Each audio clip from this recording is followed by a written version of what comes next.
Settings. Hey, welcome again. It's another episode at Cardboard Conversations. We're live 7 p.m. Eastern here. Thank you, everybody, for joining this evening. I'm Pat from Pure MTG, joined as always by Bob, and we've got a special guest. Why don't you go ahead and introduce yourself, good sir? Hey everyone, my name is Paul, aka the Tall Timmy. That's how you can search me and find me on the YouTube. I live in Sydney, Australia. Thanks for having me on, gents. Oh, pleasure. Thanks for coming. Absolutely. So he was just talking to us about the time difference. So just for you in the audience watching, he was good enough to get up at 9 a.m. on a Sunday morning to entertain all of you. Are you not entertained? Yeah, so and we're in upside down world as well. But it's just our winter's just started, and I believe that you've just gone into summer. Yeah, I've actually just like there. Yeah. I just Sydney, imagine it's not very bad. It's like you're probably a pretty moderate temperature. I bet it gets hot during the summer, but as I understand it, the winters aren't terrible. No, they're okay. They're not too bad. They're bearable.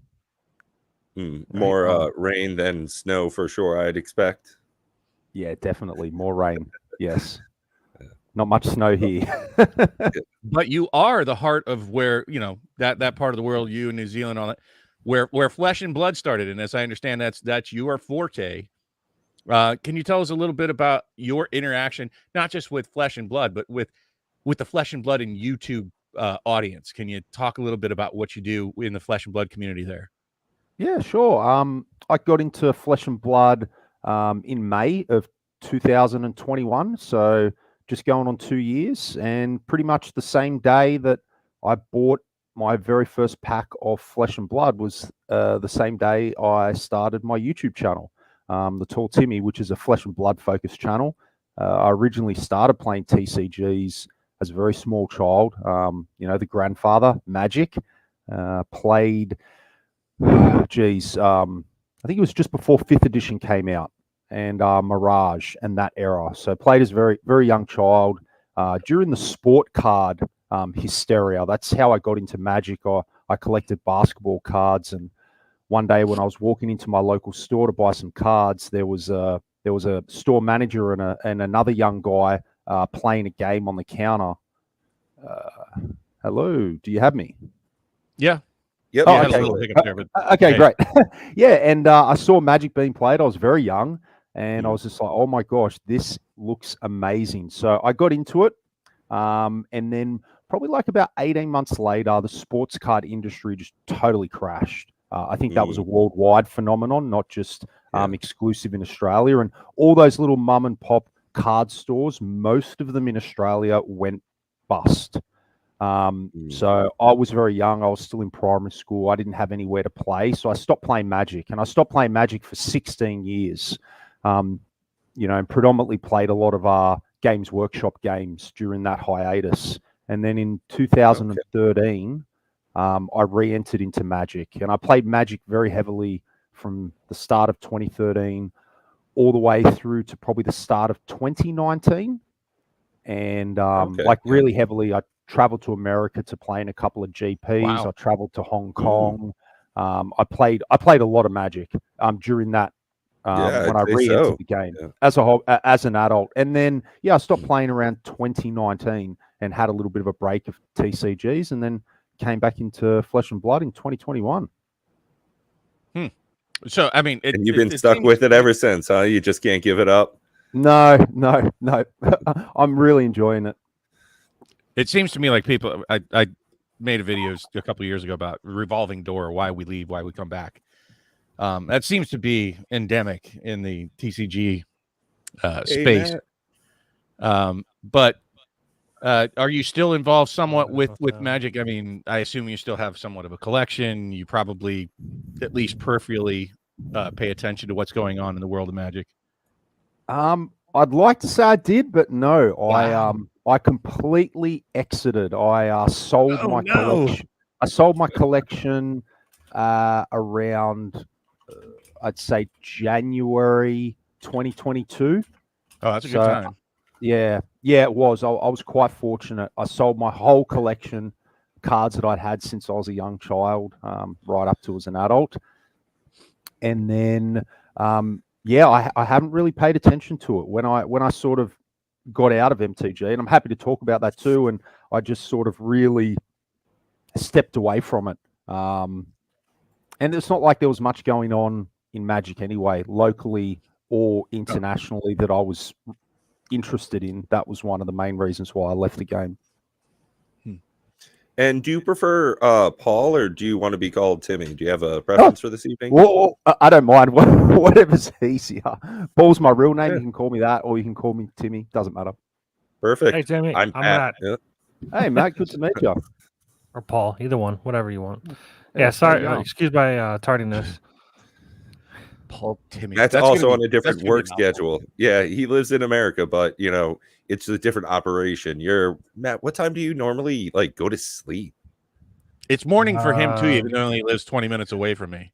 Yeah, he works third shift. 10 a.m. is when I go. I try to get to sleep. Yeah, I try to get to sleep at 10 to 12 a.m. or I guess it'd be p.m. Yeah, I woke up. I think that's one of the things about TCGs in general is they really do bring a lot of people together, and especially with the internet nowadays, we're able not just to play over the internet, but also get products that are made in other countries. That's one of the great things about the modern era we're in is I'm able to get Flesh and Blood, even though it's manufactured so far away. Is that something that you ever have an issue with living in Australia? Is getting product ever been an issue for you? I'd say with Magic, no, not at all. Obviously, our secondary market is just minuscule compared to the States. Even in Magic, we had a healthy secondary market, but nothing like the behemoth of the America's secondary market. And I'd say the same thing would be for Flesh and Blood, but at a smaller scale. We can access sealed product, quite no problems, but secondary market, stores selling singles, they're a bit harder to find. You got to go through a lot of private Facebook groups or buy internationally or just know people that are selling cards or trading cards.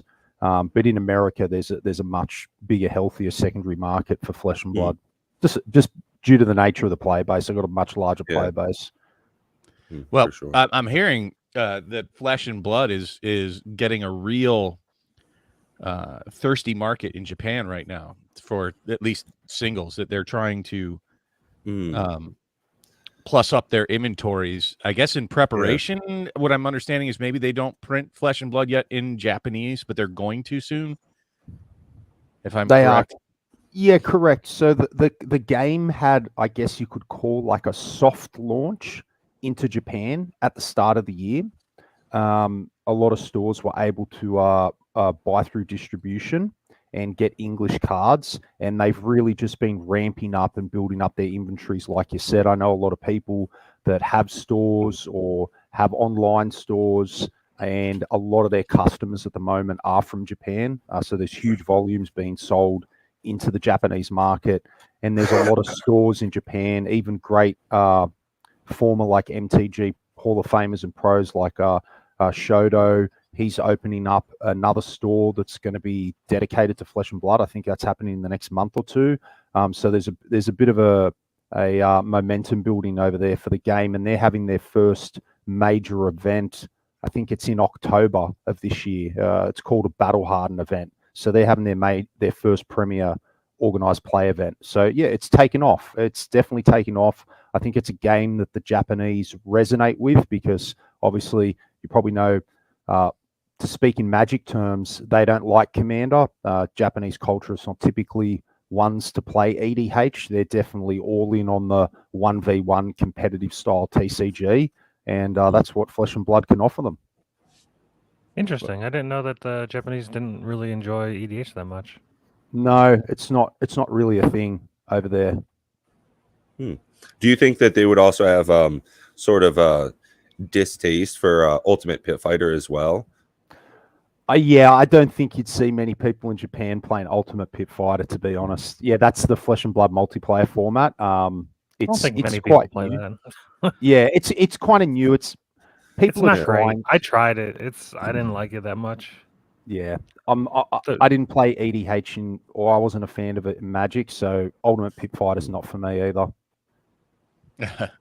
Well, it's weird because I I'm love actually EDH, but I don't really enjoy Ultimate Pit Fighter. The rules are a little nuanced. It's not the game. I don't know. In my opinion, it's not the type of game that is designed for multiplayer.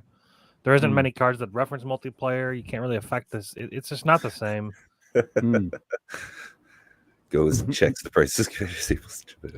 I'm actually kind of waiting for the PvE that's supposed to come out. I've been waiting. Yeah, for I think another year now.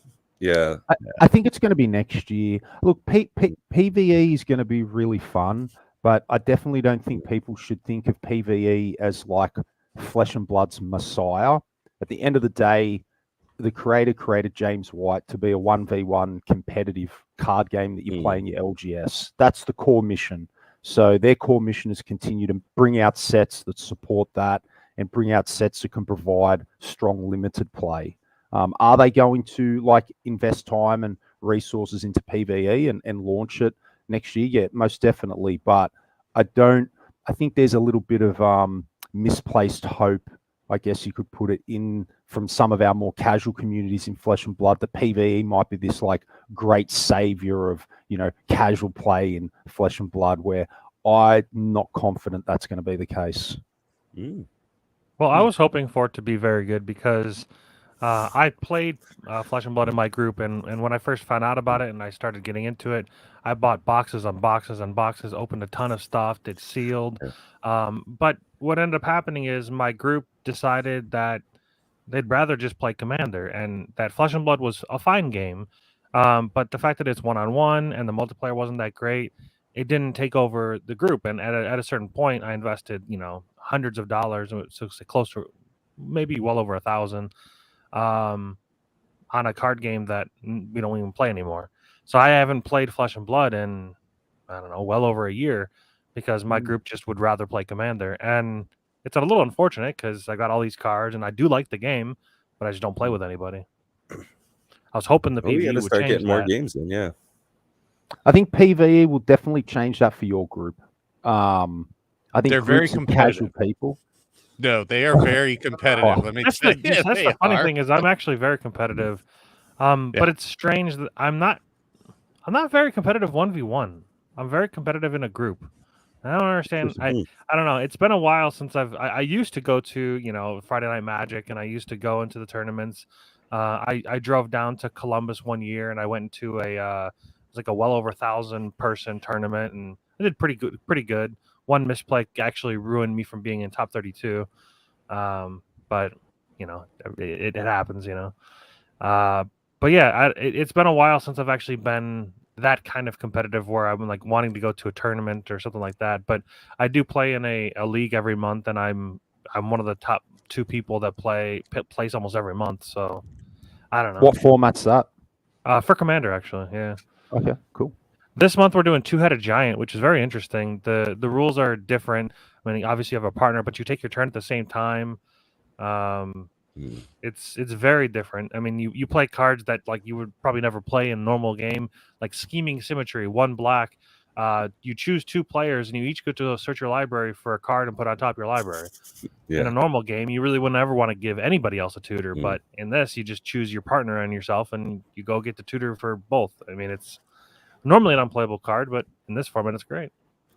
And of course, I think that's also, one of the things that's going to be a hurdle for Flesh and Blood is that the card design so far has really been tooled for the PvE player versus player experience, where it is just competitive.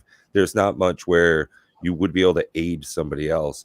So I don't know really how big of a card pool something where you can help assist another player in a PvE experience is going to be. They've only really just, I think, started. You'll see a few cards in each set creeping in that where you can give somebody else quicken tokens or something. Yeah, they're just starting to release more cards that you can read the rules and you're like, okay, this is probably getting set up for multiplayer. So they are starting to include more of those cards in that design. But I'm excited. Like, I'll play PvE. I think it'll be fun at the very least. At the very least, it'll definitely be fun. But yeah, I guess my comments about it really not being, Flesh and Blood's savior, because I don't. Yeah, it's I not don't. really where the design Well, space is. Yeah. If I could comment on that, first off, it doesn't feel to me like you say as a savior. It doesn't feel like Flesh and Blood needs to be saved. I think it's doing just fine on its journey. Particularly well. I mean, world. I don't they're think it's coming up going on anywhere. their 10th set. Yeah. I think he Yeah. means in the player group that is hoping for it. Yeah, Well, that's saviors right. and like for people like me, where like Flesh and Blood to me is, for all intents and purposes, dead because I play it. I don't play it at all. I haven't played it in over a year. I'd have to remember how to play again. Like it's kind of dead for me, which is unfortunate because I think the game's great. Well, I see what you maybe I mean. need to Yeah, embrace and play more. I don't know. Because your lack of interaction with the game itself, its relevance is dead to you. Yeah. But let's be fair. Let's do some parallels here to Magic, right? So when we say that there's not a huge card pool yet for cooperative style play, Magic didn't really have cards for cooperative play in its beginning either. Howling Mine is the only one that really comes to mind. Yeah. It took a lot of years before we started seeing cards that are really sort of busted for cooperative play, if you will, or multiplayer play. That didn't start creeping in until probably around 10 years after it was made. Additionally, Magic, and Paul, you said you played back in the day, was really more of a closet game way back when, right? It was not something that the average person had ever heard of, even if you're into games. It was something you had to chance across. There wasn't a lot of advertisement. You had to, like you said, you were in buying basketball cards and like, oh, hey, shit, here's this new game. So it was very much a closet game when it first started. So I would say Flesh and Blood, in all reality, if it hasn't died yet, straight died, and I don't hear any symptoms of distress. I mean, you'd probably be better attuned to that than I am, Paul. But from what I hear, it sounds healthy enough. And I just say, have patience. And I am looking for PvE. I am, of all the people here, I'm probably the most casual style player. I almost we created Commander Raids. I don't know if you've heard of it yet. It is a PvE style of Magic. It's cooperative EDH. And that's the only way I'll play Magic anymore at this point. So it's likely, I'll try Flesh and Blood when we go to Gen Con, which is coming up here in a couple months. I've been buying Flesh and Blood for 2 years now. But it is the PvE that I'm sort of holding out for. It'll give me something really, truly different from Magic, which I'm heavily invested in. Yeah, I think PvE, Flesh and Blood, James White likes to describe it as like the new, he calls it like the new classic TCG. So if you listen to interviews about James, like where he was inspired from Flesh and Blood was in the days where, EDH wasn't really a thing and Magic was all about, play the game, see the world. Magic outside of your kitchen table, Magic, it was a game that you did play via in-store sanctioned events, sanctioned games for the most part.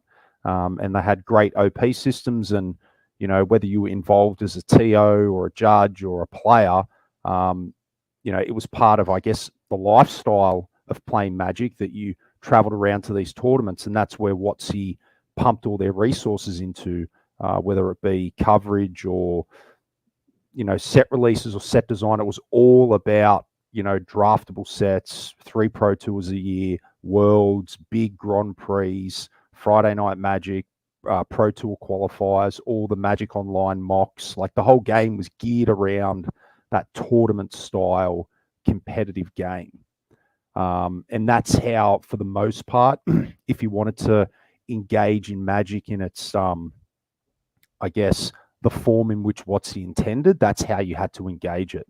Nowadays, you don't in Magic. I suppose the premier way to play Magic is probably Commander, but and Flesh and Blood, that's sort of, if you truly want to experience, I think what Flesh and Blood is, it's to give you that lifestyle where you can better yourself at a card game, level up, learn, become a master of a hero, and travel around to tournaments and do well and get your elo up and qualify up and get decent pricing and do some travel, and that's the real core. But don't get me wrong, you can still grab pre-con blitz decks, have them on your kitchen table and play with your significant other or your kids. It's a great game like that, because I think Flesh and Blood is so much easier to teach a new person than Magic.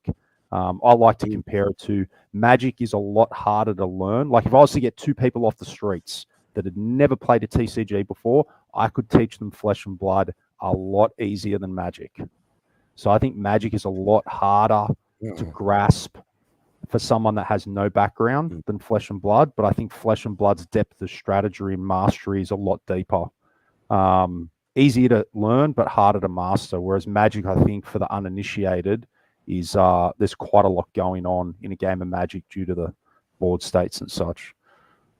Plus, they've got $25,000 or 25,000 cards to have to know what they do and remember. And if you want to build a deck, if I had to build a deck with the cards in my head, the deck would be horrible. But the fact that I have resources online to just be able to what kind of deck, the colors I need, what effects am I looking for? It's so much easier. I'll say this: I'm lucky because I guess I'm so old that when I got in Magic, the card pool was much smaller and it wasn't that difficult to learn. In response to what you're saying about the intent of it, Magic didn't intend for Commander to be a thing ever either. That was a fan made. Oh, they shifted. Well, they shifted hard for a reason though, and I'll say this: sort of like the comment for the PvE, maybe not being a savior, but as an unintended consequence, I just think that in the world, if you look at MMOs, you look at any type of game, the casual market is 100-fold larger than the competitive market. There's just way more people into it. So you don't even have to get all of the casual market. You just need a smaller one, and it'll be a magnitude greater or many magnitudes greater than your hardcore competitive audience. And that's why Commander really basically kind of took off, is that it appealed to the more casual player initially. But now that they're designing cards for Commander, inevitably that power creep is just it's increasing exponentially. I hope they don't do that with Flesh and Blood, that they let the competitive game drive the majority of the card design and let people that want to be casual use the cards that are available to become casual. So I hope that they sort of pay homage to that in the design of the PvE, to where they don't warp the formats and break it and chase this whole is power creep really a thing? I don't really know in Flesh and Blood. I haven't heard. I was going to call it flab. Sorry, flab. I like that. That's a different kind of game. I would be playing flab for sure. Is there power creep issue? Are there power creep issues already starting to show up in Flesh and Blood? Yeah. Before I touch on that, I think what you said about Commander is 100% true. We did play multiplayer Magic as a kid, and it was literally 10 people sitting around a table, no sleeves, no rules, whatever was in your deck was in your deck, and you would just play a free-for-all 10 people last man standing. Yeah, just everybody smashed against each other. I played that format so much as a kid. 10 people, winner takes all, last man standing. And that was some of the favorite games of Magic I've ever had. It was wild. Just absolute chaos, a brawl. Oh, yeah. Wild. It one turn all around 10 people could take God knows how long. But but it definitely, I think it's pretty obvious for most people why WotC switched to Commander, because you're right, Bob. There's a much larger customer base, and WotC being beholden to Hasbro, which is a public company, it's all about the profits and the share price. And why would you, why would you pump resources into a competitive style TCG with a big OP system and all the headaches involved in that, and judge programs and all those controversies and Hall of Fame and managing pro players and coverage and all this stuff? Why not just strip that away, make oodles and doodles of money off a Commander product that you don't have to support any OP for, and then just drive into the arena space pretty hard? So the definitely WotC took I guess I'd say it probably started very slowly around 2010, but I think by the time 2015, 2016 hit, the writing was on the wall that WotC was completely changing the direction of the company. Now with power creep with Fab, people that say Fab doesn't have power creep, that's a bit disingenuous, okay? Because when you're a game designer, you have to sell boxes. So I always say to people, when a new set comes out, you got to expect the designers to be pushing the envelope. Okay, you have to get people excited, wanting to open the new products to try out these new wonderful things. But the beauty about Flesh and Blood is the way they design the cards with the formulas they use, as far as like pitch versus block versus attack value, and then they have other formulas depending on what ability the card might have. It is probably a lot easier to manage power creep. Being a legacy format, though, again, I think power creep to some extent is probably inevitable. We have seen heroes come out in Flesh and Blood that have been busted, but they have a system called the Living Legend system, whereby if heroes acquire a certain amount of points, they win a certain amount of tournaments, they retire. So they can't be used in what you'd say like a standard. If your deck's too powerful for so long, that deck gets retired. So long term, Bob, it's going to be tricky. You know, in 15 years, are the cards being released in 15 years from now in core sets going to have the same power level as the sets from 18 months ago? It's a tough question. I'd hate to be kind of limited on how much power they can really add. They're gonna have to start thinking outside the box because, I mean, they're already you're able to swing for like 10, 15, sometimes one-shotting your opponent. So like they can't really make the cards much stronger, or else then it just becomes a one-shot fest. Like in Yu-Gi-Oh, then one of the reasons why I don't play Yu-Gi-Oh is because those competitive games, they're like 1 to 2 turns most of the time. If you go first, you win. And it's just like it's very much combo-y. Also, those cards are so small too, and you have to buy like special sleeves for them and everything. Yeah, so I don't know. I worry about Flesh and Blood because I mean I've heard about. I mean, obviously you got like I would say commanders, heroes like Oldhim, who's like very turtley and can stop a lot of that. But at a certain point, they have to make sure you have to make sure that they have the right tools to be able to stop those kind of all-ins and I don't know. Well, I think there's definitely still a lot of design Especially when he space as far as it. There's a real good balance on having equipment that has a better block value in it. And I think that's one of the things that definitely drives the chase for a lot of sets is specifically equipments. I mean, that's really what a lot of the legendaries are for most sets that I've at least interacted with that are the real chase cards. Don't get me wrong, Uprising's Marvels are, you know, really great, but they're so specific to a class. You have to be playing something draconic for it. And I think that's one of the interesting things that Fab has versus Magic with their color system is the specialization system that they have. So like Bravo and all the other incredible Guardians, once they start getting a bit too powerful, some of the items that are Guardian specific also get Living Legend status. So it has like a rotation in the meta, which is a really interesting way to consistently and constantly balance the leaders of the charts.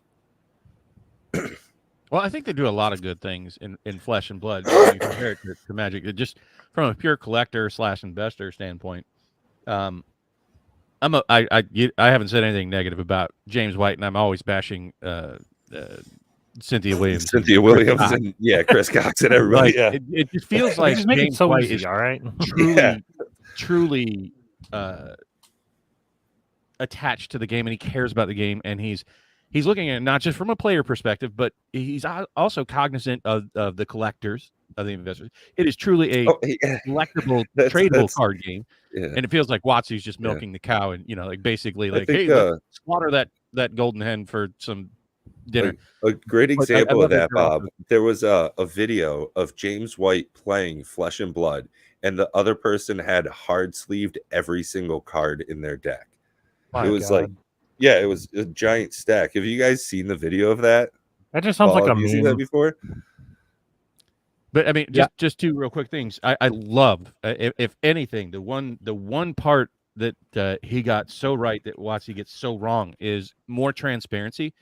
And what I mean by that is the website, like the announcements when he screws something up, like when he went from the original release with the first edition and unlimited boxes, which I'm still a bigger fan of than just the 2.0, and why they were switching it. There was just a lot of transparency there. The print run numbers is huge. That alone may make me want to invest in Flesh and Blood over Magic.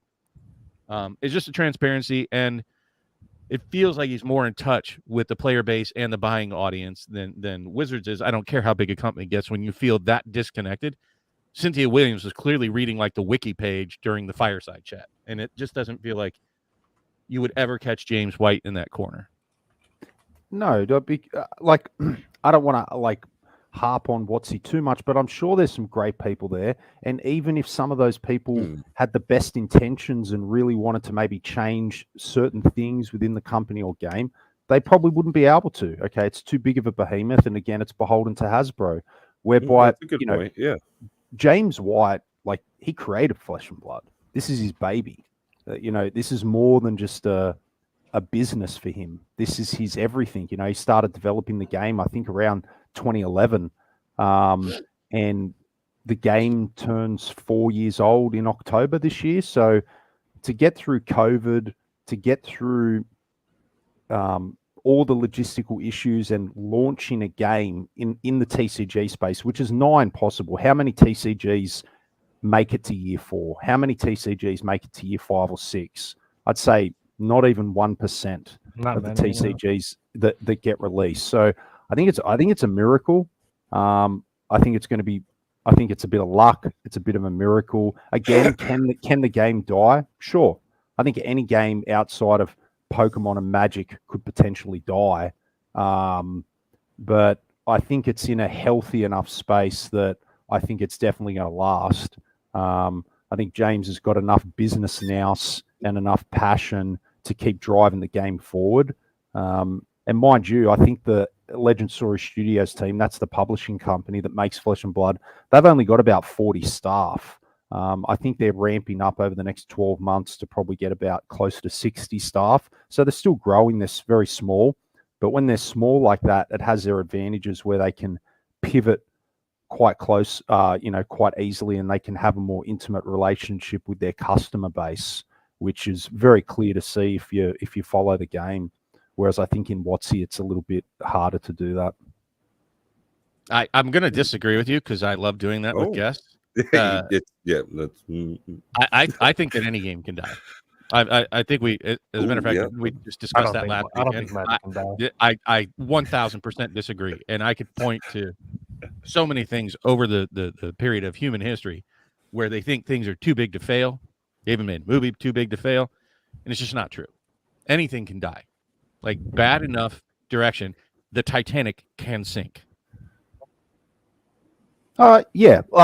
You can't deny that. Give enough years, give 100 years, 200 years, sure. Magic I think may it's die. much faster than that. I think Magic could die in the period of 5 to 10 years. Oh, okay. I wouldn't go that far, Bob. I mean, I absolutely could. But we have to define what a dead game actually means.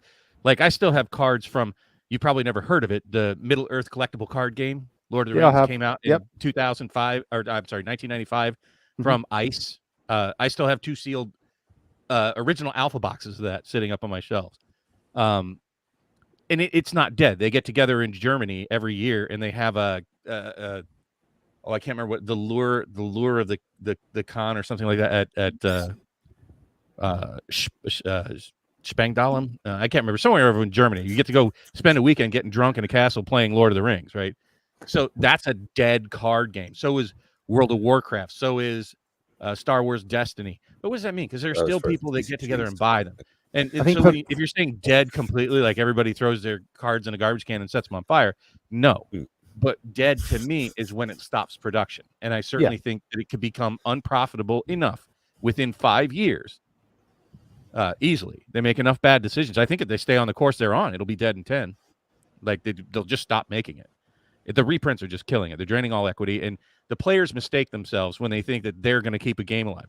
They're not the ones that throw the massive amounts of money into the game, which keeps it rolling, right? It's the investors and the collectors. And if you push them out, which they're doing in droves at WotC, they will disappear. And that's why I was pointing to James White's right decisions with at least being transparent when he's with his production numbers, when he's making changes, why, and what his vision is, and those kind of things.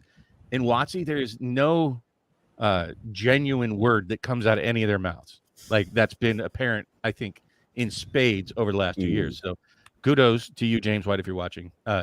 Keep doing that. That will help with the long-term survival of the game. I think I'd be fairly shocked if Magic went out of production within 5 to 10 years. But not like you said, nothing's impossible. But I'd highly doubt that.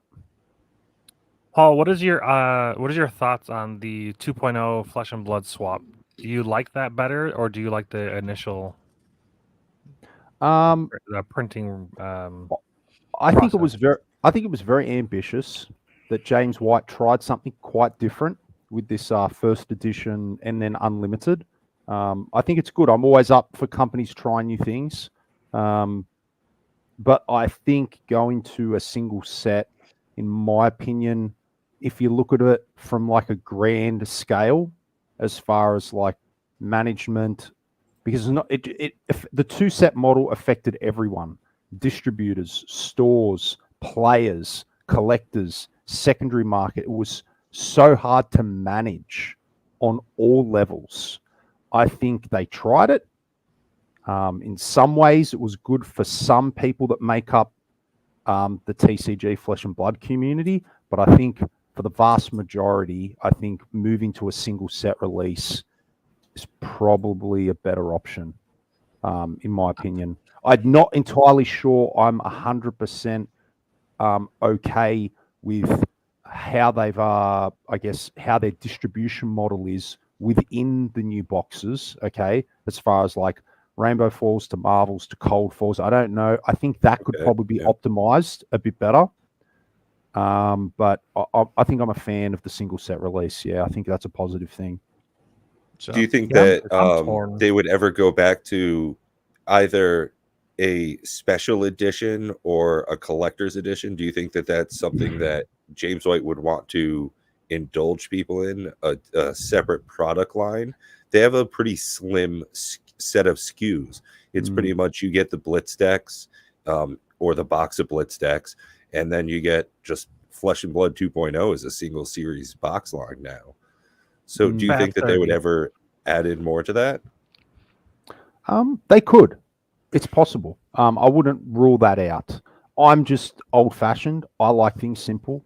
I love the days in Magic when it was just one set, my fat pack, and every 2 years give me a Modern Masters set. And then the Commander players can have their one Commander set in the decks every year. I liked that, right? I liked one foil in every 7 packs. I think there's too many foils in Flesh and Blood. Okay, I don't like that there's a foil in. I don't like that there's a foil in every pack. Okay, I don't. I prefer less. To me, I don't even like lottery cards. Okay, with Magic, they started with the expeditions. I think that was probably the downfall of set value for Magic. It all started then, and I can talk about that. So you don't like the showcase versions or anything? Give me old school. I want one foil rare per box of Magic. I want one foil mythic per case. I want 2 to 5 mythics per box. I like it simple and rare. I remember the days I'd buy a Magic the Gathering booster pack, and those things had value. Man, those rares were worth money. There were so many. Yeah, there's definitely a bunch of Majestics that are absolutely worthless. Even I think less is good. Less is better in my opinion. So what are your thoughts on what they're doing for Dusk Till Dawn with their 10th set, the big hurrah of 20 serialized cards? Do you think that that's, and possibly other surprises?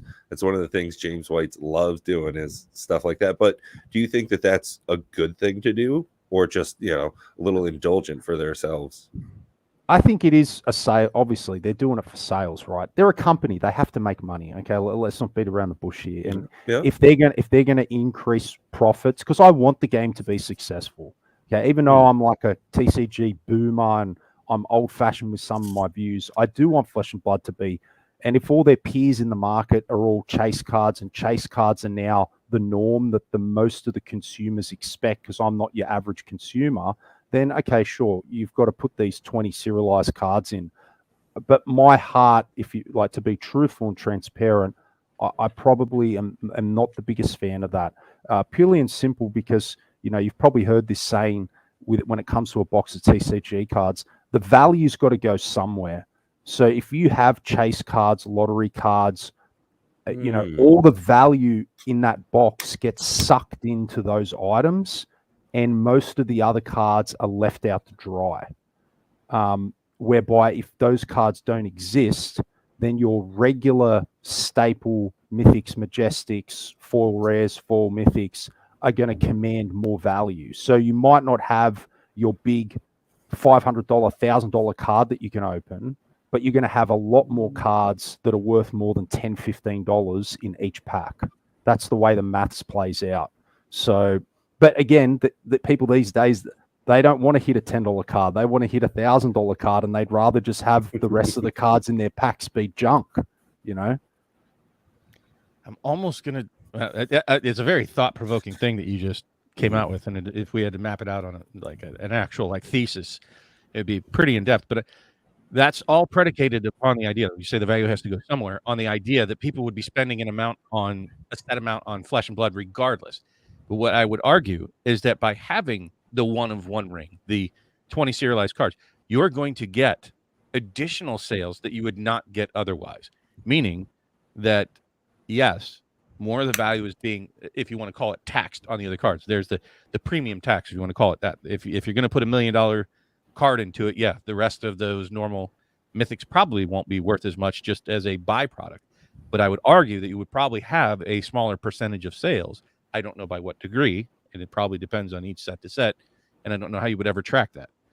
But I'm going to say that by putting these more attractive things in, you're attracting otherwise would not purchase type of buyers out there, meaning that I might buy a box because it does have them in there. Not that I was going to buy a box of Flesh and Blood anyways. But now that there's this enticement, you're drawing in people that would not otherwise purchase the product. Yeah, I you can't argue with that. I think these marketing strategies. I think these marketing strategies are definitely going to lead to more sales.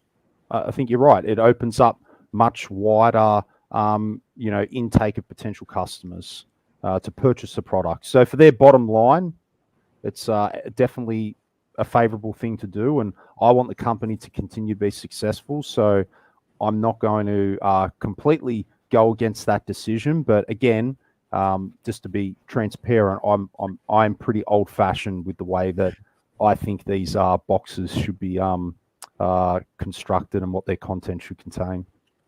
But I mean, that kind of goes back to I'd like my neighborhood to never have anybody throw a piece of trash in it either, right? But we live in a real world that we're affected by outside forces beyond our wishes, and I agree with, and I love that, and I applaud that, and it's making me like you even more, that you're an old schooler that is a purist, if you want to put it that way. It's not just hey, I'm on YouTube, let me crack a bunch of packs. Look, I got $1,000 card. Yay, 10 million views.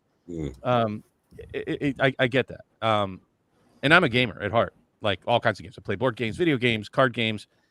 And Flesh and Blood is definitely on my radar. It just has not drawn me in yet. Like I said, I'm a more casual style of player, so I don't want to call it like the Messiah effect of PvE or a savior effect, but it's something I'm certainly more interested in. And I think if it affects me, there has to be others out there, and perhaps a large preponderance of them that would not otherwise play a more competitive game. So, but I think Flesh and Blood is definitely doing things a very right way. I know Matt loves MetaZoo. There's so many. I'm just not. I don't love MetaZoo. I've bought one product of MetaZoo. So I like to see that. I think that they're on the right track, and I think if he keeps those guiding principles that have gotten him this far, if he continues that direction with the company, I think we'll see it stick around.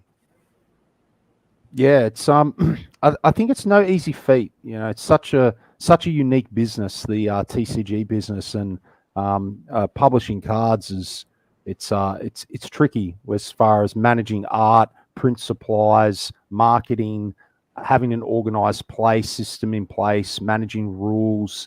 There's just so much to it. So again, for a small, I guess you'd say indie, it's an indie company that's sort of disrupting the industry, and it truly has.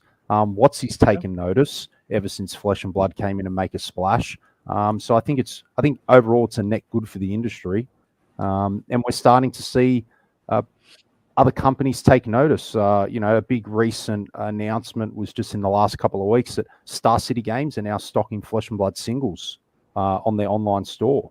Okay.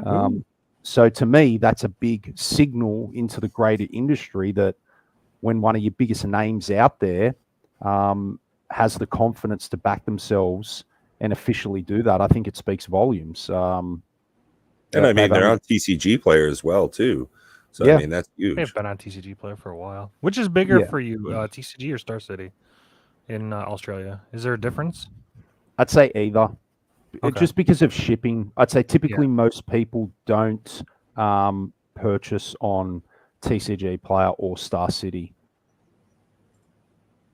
We use it for pricing, though. People will use TCG Player for price tracking and price referencing or price setting down here in Australia. So we use it to guide our pricing, but we wouldn't purchase off TCG Player. It's just too prohibitive with the shipping. It's funny how you say you're old school and you only like one version of everything. I'm the complete opposite. I want 18 different versions of the card. I want the cool, flashy, no border, reverse hollow, upside down, flippity floppity, everything. I want it all. Like the Multiverse Legends, the most recent set that just came out, the Multiverse Legends slot is I love it. Give me all the different versions. I want every single, I don't know, maybe it's my ADD brain. It wants something different. Like when I open a pack of cards and I keep seeing the same cards over and over, it's just boring. But when you tickle that part of my brain that's like that fun part, and you're like, ooh, what kind of border am I going to get now? Like what? And plus, the way I see it, and this is probably just a very basic way of looking at it, is that you've got all of these cards. Functionally, they're the same. You can pick whatever the fuck you want. It doesn't matter what version of the card you got. They all do the same thing. So it kind of appeases everybody. Everybody wins. You can have your basic version. You can have your normal standard version, or you can have your reverse hollow. You can have your super duper tricked out. Yeah, the way I see it is I don't think everybody wins. I think that's an unfair statement. I think that's sort of short-sighted. You're certainly punishing the collectors, people that love to collect things. Back in the day, they functionally killed it. Like it's impossible with 18,000 versions of cards in the same set. People don't want to try to collect. What does it mean to have a set? You have to hear people now add a qualifier when they say they're collecting a set. It makes different. That just mean the base set without this border and that border and not foiled and not this and not that and not this. Can you imagine listing that? Hey, this is a set of, I don't know, March of Machine. But what I mean by set is in this long fucking paragraph of what this means to be a set, because it's not a set. It's not one of every card. There's one word that describes it. It's called the base set. No, it's not. No, it's not. No, it's not. I didn't even know there was. I didn't even know the base set was a thing. That's how out of the loop I've been. It's not, because it varies. It varies from set to set what the base set actually means. It's just the base set. It's very simple. See, you say that, but that's just a word. That's like what saying what is the base set? The base set is just the normal versions of the card. No, okay. Let's poke a hole in that. I'm going to poke a hole in that right now. Looking at Commander Legends, a normal version of a counter spell is not available in the base set. Well, then it's not part of the base set. You just said it's a normal version of the card. That's what I'm saying. You can't even. They've made it so convoluted, so ridiculous, that it is almost impossible for anybody to look at it and go, oh, this is a complete set. Then you buy it as a complete set off of eBay or TCG Player or wherever. And then you go to sell it and you say, hey, this is a complete set. And they go, no, it's not. It's missing this and this and this. It's like they've broken it. Like you said, that they've killed. And Paul, like what you're saying, the old school days where it was clear what a complete set meant. And you can say complete non-foil set after Urza's Legacy, but in the originals, there was only complete sets all the way up through Urza Saga. So, again, they have functionally, in my opinion, killed the collector market. So by having all these, you say everybody wins. I think the collectors lose. In some sense, I agree with kind of... I don't care to collect, personally. It's never really been my thing. If I want to open up packs, and if I get something cool, I put it in my binder, and that's about it. You know, I just have different slots, whether it's a sorcery, whether it's a creature, land based, that kind of a thing. And I mean, for Flesh and Blood, it's just like, I don't know, I put it in the different class specializations, and maybe if it's a generic, it kind of just goes in the back. But it's more difficult now because there are so many different variations. And I do like the ease of collecting in Flesh and Blood, as far as there are fewer variants. And I personally proxy so much in Magic the Gathering. So when I go onto my site where I'm putting on artwork, there are hundreds of different images I can choose for any specific card. And I love that aspect of it, that mix and match, and I can really personalize a deck. But I'm definitely not going to spend $45 so I can get one really cool looking card to put in a deck with dozens of other cards. That's just not how I want to interact with the game, or games, plurality. So, yeah, I don't know. It's cool when you pull them, but I'm not chasing after them. In March of the Machines, cards numbers 1 through 291 are the base set. They are everything but the showcase versions. They specifically numbered the cards so your base collector sets can go, I have the base set. Base set equals cards 1 through 291. All the showcase versions are all after 291. It's very simple. It's not hard. It doesn't have to be paragraphs to explain what's part of the base set. Now, granted, yes, there are versions of the cards afterwards there are cards that aren't in the base set that are in product like Jumpstart. They have a higher number. There are stuff that is in alternate art borderless that are also the serialized cards. Those are also higher number. So I get what you're saying, that like if you want to collect everything, then yes, you're gonna have a problem. But if you've been collecting sets from the get-go, if you've always collected the normal set, the way it used to be without variants, nothing has changed for you. The only thing that's changed for you is your perception of, I need it all. I need the whole set, not just the base set. I need everything. Well, I don't know. Maybe I don't understand the collector mind, because I'm like Pat. Back in the day, I tried to complete sets, but then I realized that it was just fucking hopeless. Well, I mean, that's specifically why Pokemon Catch theme was gotta catch them all. Like, that's why they used that as a tagline, was literally to make you go out and buy more stuff so you can get everything. Gotta catch them all. And I think that that's one of the things about Magic the Gathering, is that they're selling that rarity. And Lord of the Rings set is one of the best examples of that. They've made a false scarcity in cards by going all out with serialization, and now to top it all off, they've got a 1 of 1, which is I also hate the serialized 1 of 1. I think it's the stupidest thing they've done so far. Well, unless you open it, Matt, and then I would sell it for the million. I would let some sorry soul fucking buy it for $1 million. I have zero attachment to it. I wouldn't be like, ooh, my precious, I have to keep it. It's so cool. I'm like, hi, $1 million, sick. You wouldn't, wear it around your, necklace like a chain, show it off when you go out. Get it hard cased and graded, and then like wear it around like a fucking bling necklace. No, of course not. Fucking Tool's gonna do. So that'd be sold the same day I cracked it, I reckon. Exactly. Yes. Oh, right. Yeah. I would put it as an auction and let all the people with way too much money buy it, and then I would be much happier afterwards. I have zero attachment to that 1 of 1. I think the card itself is fine, and I think the showcase versions of it and the ones that come in like the box toppers for the bundles, those look cool. And I'm not saying that the 1 of 1 looks bad, but it is already pringled and it's not even fucking in a pack yet. I did not, Benson. And I never will, because I won't open those collector packs. Sorry, they're staying sealed. I can open it. You know what it reminds me of? You guys. Who was it that made that quote? Abraham Lincoln, I think. Better to be silent and thought a fool than open your mouth and remove all doubt. It's the same way with a pack. To better to keep it sealed and not find out that there's not a 1 of 1 ring in there than to open it and lose all value. I like that. That's a good saying. I haven't heard that one before. But yeah. I think with the dozen variants or whatever they are these days in Magic, I have a few close friends that own LGS TCG stores, and they talk to me regularly, and their biggest gripe is it's a lot harder for them to sort, to Sure. inventory, to Yeah. list, Yeah. and they're a lot more prone to making mistakes, sending the wrong Yeah. type of card, or I get that. you know, it's for them. It's become a lot more It's difficult. probably a nightmare. It is. It just quite frankly, it really is. Like was it Domina? What was the set last year? Was it Dominaria remastered or Domina? That's this year. They Was it Dominaria earlier this year? United and Yeah. Dominaria Remastered were both reasonably recent. Okay, So well, Dominaria United last year around August, September, and then you had Dominaria Remastered, which was the reprint set that was released There in was January. Time Spiral Remastered. I don't know Okay. how far back you going.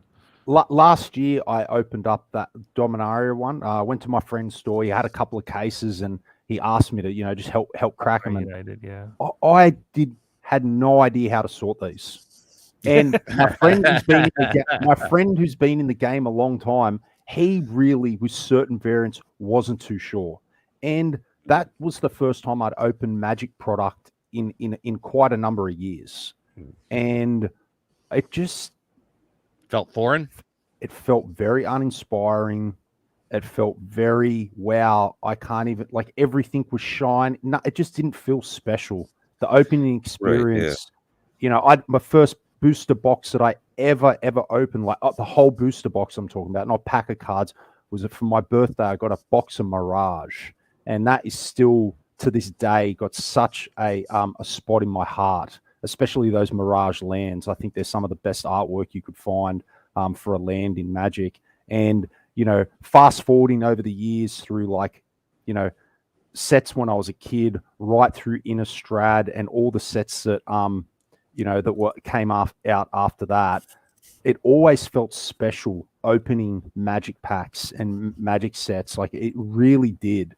And then last year when I helped my friend, like, granted they weren't mine, so maybe that had something to do with it. It wasn't actually my product, so I need to be, a little bit cognizant of that. But it just didn't feel the same. It didn't feel special, and I felt almost a little bit dirty after opening those packs, like I'd been violated at the fireside chat with Mr. Cox. That's what it felt like. You don't think they look cool? You don't like No. the art of some of them? Not really, no. Like when I look at like deification from March of the Machines, The Aftermath, I look at the normal card, and it's just this angel in the background. She looks all right. Then you look at like the borderless full art version, and it's just so much more epic. I don't know. I just think most of the time the art is just even more crazy, and like even if you bordered the art of this, it still look better. When everything's epic, nothing is, and they all begin to start I looking don't like agree with fucking that Yu-Gi-Oh at all. I cards. hate when to me people at say some that. point. It's a trigger word. That's so triggering to me. Why? Oh. It's true. When not true. If everything is light, then you can't tell what anything is. It's just all white. And if you ever want If to I'm prove looking that, at 5 different versions of a card and I'm like, ooh, they all look sick, but what one looks better? I don't understand how that's a bad thing. I'm excited to look at all of them. If I could play with all 5 of them, I probably would. Touché, I'll but agree it's with not that. a different I'll kind of agree. collection. I do like having the different options. As someone who doesn't collect, I think that's cool. Is that there are different versions. Like, I saw a pack opening of Lord of the Rings earlier, right? Because people are starting to get into that stuff. And there was a Tom Bombadil, and it was just like, I don't know, some dude dancing around. I thought it looked pretty dumb. And then there was another one where it was just fancy showcase artwork with a kind of a ring zoomed in, and it was just like a glowing deity, shining rays coming out from behind it. It's like, wow, that's a cool looking card. I'm glad that that's an option. It's also kind of annoying that that's the one that's expensive. But if you open it and it just happens to be a different version, then it's, oh, hey, it's Tom Bombadil. I heard this is an expensive card. Oh, but it's not, because it's a regular, difficult to pull card. And at least, in Flesh and Blood at this point, for the most part, it's either it's a good card or it's not a good card. And then you have the cold foiling, which just makes it absolutely that multiplier. Yeah, there's a website. I mean, you get that in Flesh and Blood, too. What's the proxy scene like in Flesh and Blood? Do you guys only use proxies for playtesting, or is that like acceptable if somebody comes with a proxy deck? Yeah, that is a really good question, Matt. Actually, that is a really good question. There is definitely a different culture in Flesh and Blood compared to Magic. Okay, like from top down, because it's a different company, so the company operates in a different vein to what WotC does. So, for example, let's just talk about proxies. Great example.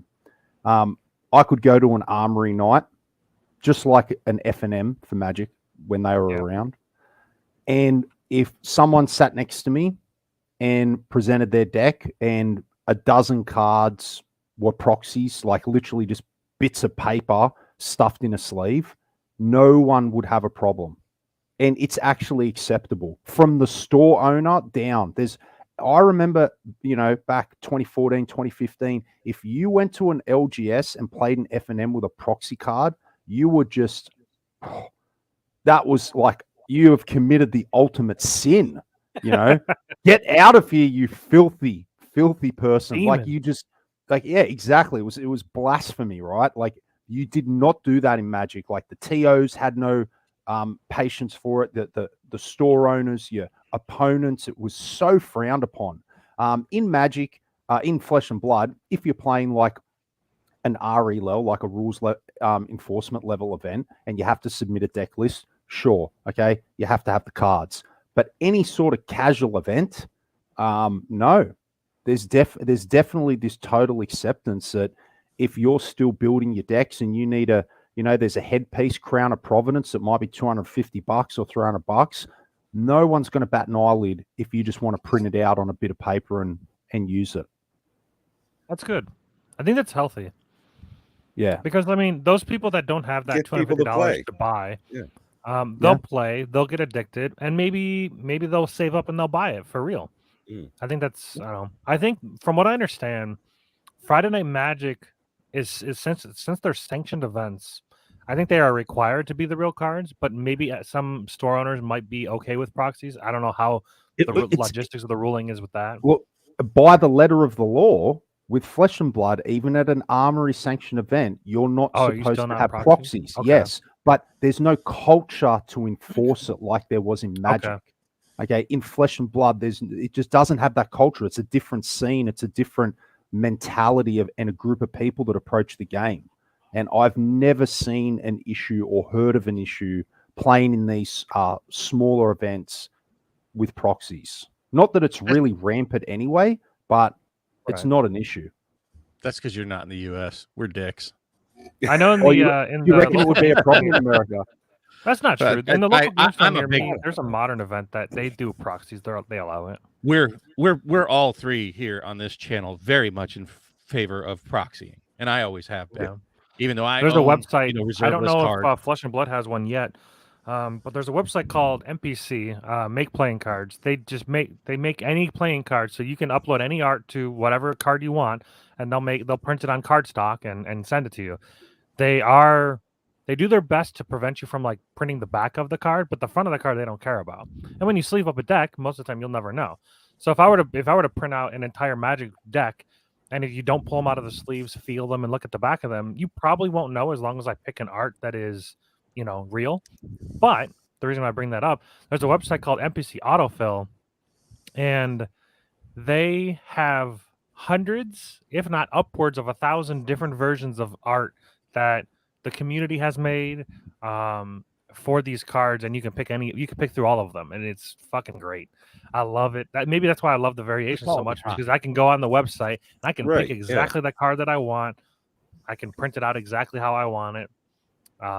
Most of the time, I just print with pieces of paper slipped into this is a proxy, but like you can't really tell besides the piece of paper. I mean, like it works the same as any other if the cardboard was in there. So I'm glad that the Flesh and Blood community is cool with proxies. That's the reason why I print out these is because I'm in a league and we build a deck every month. So I'm not going to spend a bunch of money. It's a proxy friendly league, which is cool. So I would say Magic has become way more proxy friendly than it used to be. But I agree. I think I didn't even back in the day. I remember writing with Sharpie on cards, but we didn't like print them out or we didn't like have a website to go to have it printed and sent to you from China or whatever.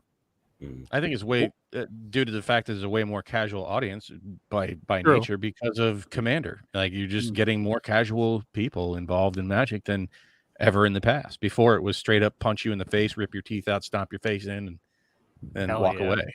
And That's what this now is. it's far more casual kitchen table. I would say it's more so now than it was when I first started playing. Right, like most of the time when I first started playing, it was it was on a dorm room floor, but then it was mostly at like organized events is where you really kind of went and showed off your cards and whatnot, and things weren't astronomically expensive, but it certainly got by the time like Urza Saga block finished, it was getting pretty toxic by that point. And I dipped out for a long time after that. So hopefully, I have a question. That doesn't become toxic. How does a swamp make you feel? How that particular artwork? Yeah. How does that make me feel? How does that make you feel? How does It's it got make like me a feel? it's got a it's got like a an etched feel to it. It's textured. Yeah, textured, I can say right now I would never play with a mana looking like that in my deck of Magic cards. Now, I did like putting people on tilt with different This is versions. real, by the way. I was a filthy Timmy in Magic. I've been called a Timmy for a very long time. I had no problems playing with mixed lands, and I used to love tilting my opponents by having white border 4th editions mixed with Mirage lands, mixed with unhinged lands, mixed with freaking Theros lands. Like I would have a mishmash of lands in my modern decks, purely and simple because I loved the emotions it would evoke out of my opponents every time I play a land. I loved it. But that type of real modern, highly digital, computerized type of artwork, it's just not for me. I wouldn't play. It's just not my type. I don't enjoy that aesthetic, and I wouldn't play lands like that in the deck. Are you the type of Are you the Timmy same- that plays your lands up front and your creatures behind and your deck to No. your left? No, And I wasn't that your filthy. graveyard off on your fucking in your pocket and I wasn't that filthy, but I did play with my deck, my library, sideways, horizontally. I always do sideways. Yep. But are you the same guy that would tilt each different land in a different direction when you would tap it for mana? Okay, not Bob. I wouldn't do that intentionally. I'd mainly do that because my board states were always incredibly messy, and they weren't like I wasn't some precise, neat, clean. Like all my lands were always tapped in like weird angles, and I wasn't the cleanest and most technical Magic player. Okay, it was a bit of a chaotic mess on my side of the battlefield. And I guess you don't really have to worry about that so much with Flesh and Blood, right? You don't have those mechanics of tapping to worry Board's about. way less messy. Because I mean, and honestly, if you look at a board state of some players, you're like, dude, like their lands, they're like this. Okay, Yeah. which of those are tapped, dude? I don't know. I don't know I've what done you that have more than tapped a and few what's times, open, bro. But I guess Yeah. you don't have to worry about that in Flesh and Blood, That's right? me There's too. no Yeah. tapping to worry about. And the Flesh and Blood playmats, for the most part, have the zones. The little boxes on it tell you right where to put them. Yeah. And for me, someone that's a bit messy and unorganized with their hands, that is a real savior. So I know that, okay, headpiece, chest piece, arm piece, leg piece, weapons, hero, like it's banish zone or exile zone for Magic players out there, graveyard, like it's all marked on the playmat. So it's very easy. That keeps my board state very neat. And remember, with the biggest difference, one of the biggest differences between Magic and MTG is at the start of every turn, it's a hard reset. So the board state is completely wiped. The combat chain link completely goes to the graveyard, and you start a fresh one each turn. So there are some heroes that have permanence, okay, especially in the last, say, four sets. LSS has definitely been experimenting with heroes that have abilities to put permanence onto the battlefield. So we're seeing a little bit more of that. So there is some heroes, especially the illusionist hero, that basically conjures, heralds or dragons. And I think in the latest set, the illusionist might conjure figments, like figments of your imagination. And those cards are permanents that stay on the battlefield. Yeah, I basically stopped playing after Monarch. No, Tales of Aria. Tails, yep. Yeah, Tales of Aria. Tales of Aria, I feel like is a sore subject for a lot of people, myself included. I ended up buying 3 cases of Tales of Aria, 1 to open and 2 to Don't have for cry. sealed. And they sit down at the bottom shelf there, and I'm already down like 200 to 300 a case. Ooh. And they're they're the first edition ones, and I assumed that they would do what every other first edition had done at the time is go up in value.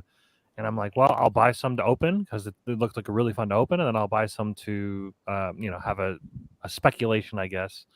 But that was before they had done like the whole release of the Monarch fiasco, where the first editions had become. Well, I guess it was actually no, it would have been after, but I guess I had thought that they had learned their lesson from Monarch already, and they would have like applied that to Tales. But I think they might have already had the print runs already maybe I don't know, let's say vouched for, but paid for or planned for. Sized up or whatever. They always plan things way ahead of time, so I understand kind of the logistics. Maybe down the road they'll be worth more money, but right now, if I were to try to sell them, I'd just lose money. I just open them at that point. Monarch and Tales really did change. That saw like the incoming change in design space for Flesh and Blood. Not a change, but those 2 sets were basically, I guess if you could say, power creep they were pushed.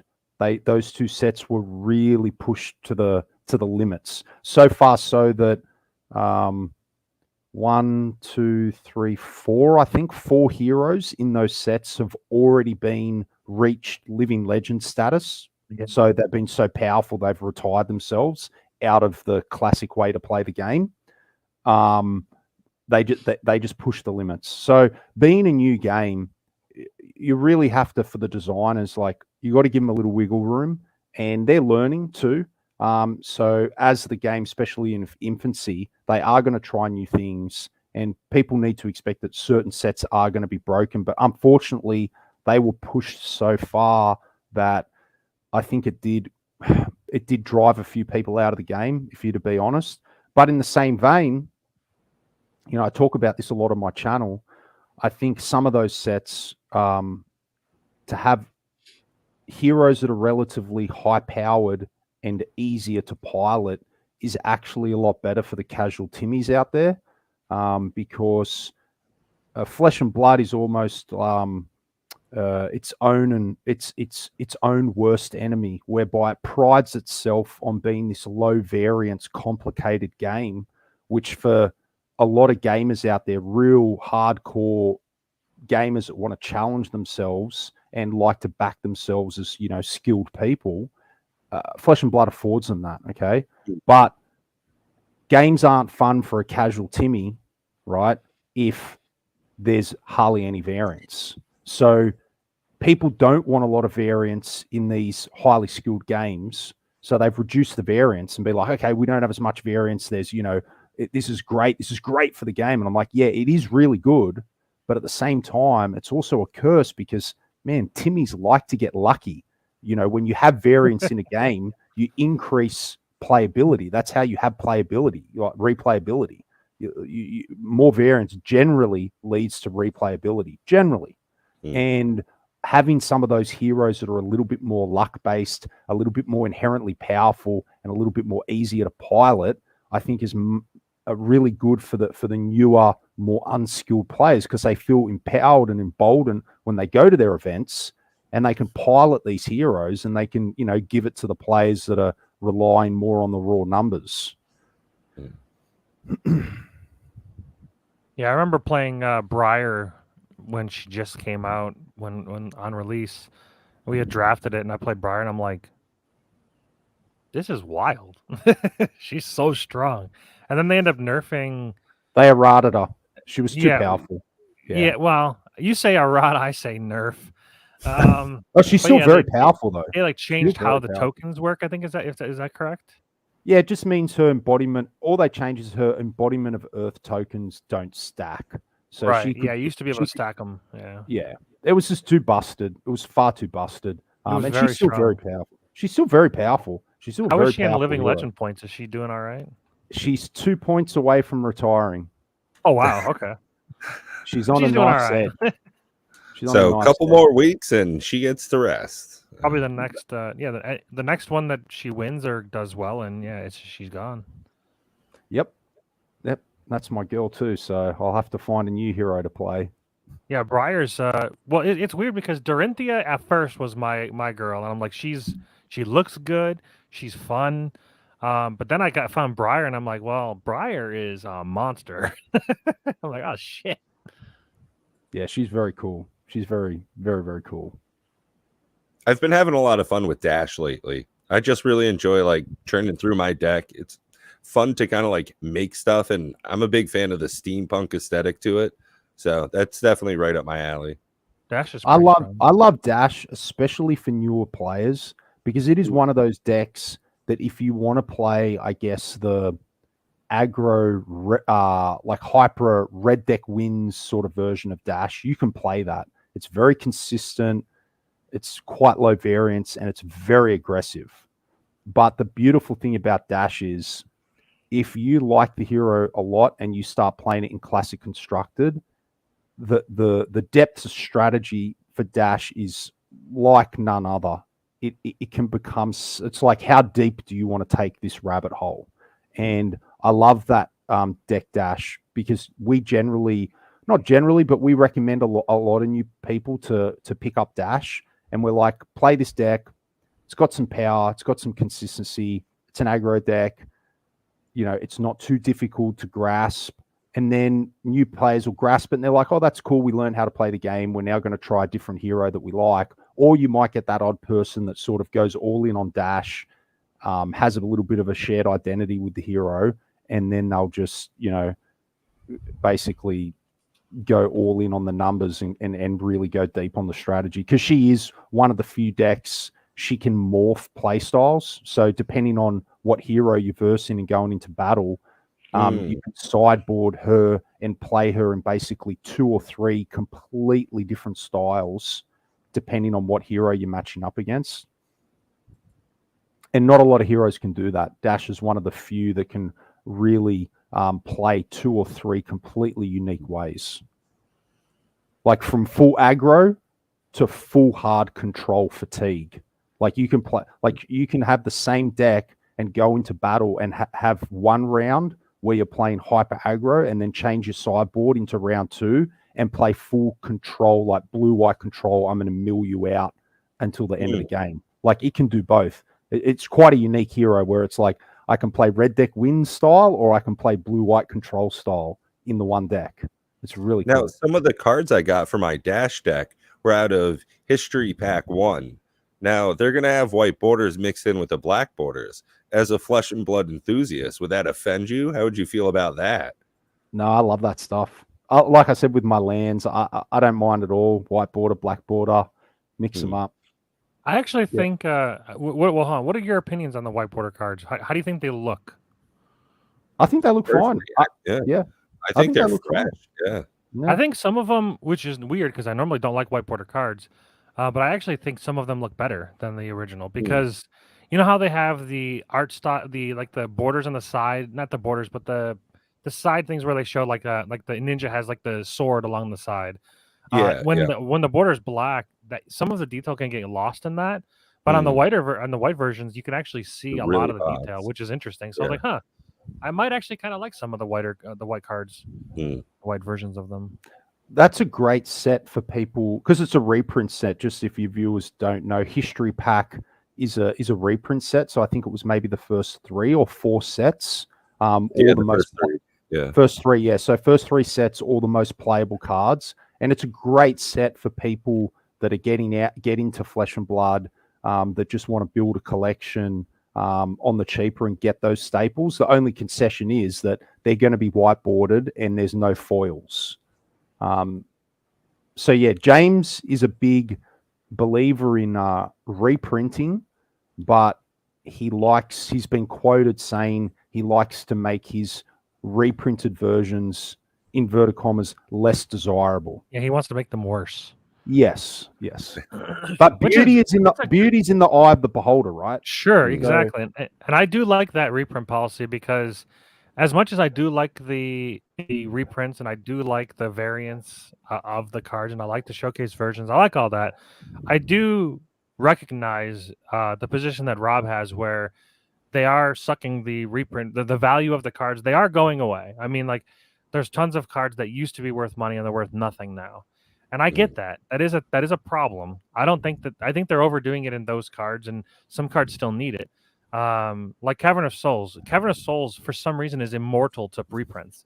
And I don't think this most recent reprint, I don't think it's going to change. See how that works I don't think out. it goes below $40. I think it still continues to be immortal to reprints. Now, granted, if they keep doing it, yes, it's going to get, eventually it will reach its point where the supply and demand is not enough, and there will be too much supply, and then the card will go down. And they do that with a lot. They'll just find a card that they think they need to reprint to the ground, and then they reprint it, and then it literally goes from, $25, $30, $40. It goes to like 10, 5, 1. So I like the idea of, if I'm going to reprint something that I said I wasn't going to reprint, for instance, like if they did something for the reserved list, if they reprinted cards from the reserve list, but somehow made them, like, they're still legal, but they made them look worse. I don't know. I think that might be the best way to do a reprint of the reserve list. Like, if they ever did decide that the reserve list had some kind of stipulation where they're like, we're not going to reprint those versions of the cards, but we'll reprint like a completely different version that is designed in a way that makes it less desirable somehow. I don't know. It's interesting. I don't like the reserve list. Do you think Flesh and Blood's ever going to do that? You think they're never going to reprint some of the cards? No, they won't. I don't think he's ever said that he wanted to do that. Cold Falls, they won't. They won't reprint. But I guess another thing it's worth touching on, and I do it all the time because I'm from Magic, right? That was my initial TCG that I played as a kid. So I always find myself comparing Fab to Magic, and in some ways it's kind of helpful, right? To learn from the journey that Magic has been on. But it's just, I think as time goes on, Flesh and Blood's gonna develop its own truths and its own ways of doing things that just don't even translate into Magic. And you can't really draw onto and say things like, oh, it happened in Magic this way, so expect to see it play out this way in Flesh and Blood. I really don't think that's the case. I think they're two completely different animals, just like the reserve list. So the reserve list is so different to Flesh and Blood's cold foil reprint policy. Lots of people like to compare Flesh and Blood's cold foil reprint policy to Magic's reserve list, but they're completely two different things. So if you are an investor into TCGs, I wouldn't look at Flesh and Blood's cold foil reserve list and then apply those same investing fundamentals that you might use in acquiring Magic reserve list cards, because they're just two completely things, right? Like a Magic reserve list card, it can't be reprinted, right? It's not like Magic reserve list cards were all foils, but they can be reprinted in non-foils. It's like, no, that card can't be reprinted. Well, Flesh and Blood's cold foil reprint policy is, we can reprint that card 1 million times, but we can't print it in cold foil. Now that alone is a completely different safeguard or safety net or philosophy on reprinting cards in Magic. It's not even comparable to the reserve list. They've even bent that rule as well, that cold foil reprint policy. If I'm not mistaken, I could be wrong, but the gold cold foils, they are still, like, there's a Findel Tunic that used to be cold foil normally, but then there's also gold as well, right? Yeah, so they still cold foil. So it's kind of a little. Well, they'd say technically it's gold. Yeah, that's how they got around that. Right. But you're right. That basically just highlights my example that no card in Flesh and Blood is immune to reprints. Yep, that's what I was trying to say. Yeah. No card. Sure, they're never going to print a cold foil Heart of Findel again, but they can keep printing non-foils. They can keep printing rainbow foils. They could come out with Heart of Findel Marvels, gold foil Heart of Findels. They can do as many different Heart of Findels as they want, but they just can't do the original cold foil. Now, how much do you pay? What's the premium worth on that? For me, it's nothing. right? Right. Yeah. I don't care for that. It's a rare object, but I can still functionally pick up a non-foil heart in history pack or something. Like it makes no difference to me. But with a reserve list, you can't, right? It's not like you can buy March of the Machines or whatever the newest set is and pull out a Black Lotus non-foil. You can't do that, right? Like, so the reserve list is a completely different system to Flesh and Blood's cold foil reprint policy.